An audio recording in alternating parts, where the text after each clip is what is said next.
కర్పూర హారతులు ఇన్నాళ్ళు వేచిన మా కళ్ళు ఇచ్చేను కర్పూర హారతులు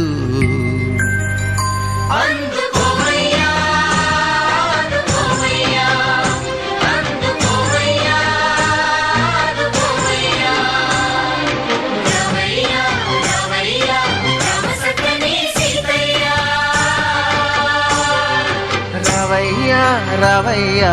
రామ సక్కని సీతయ్య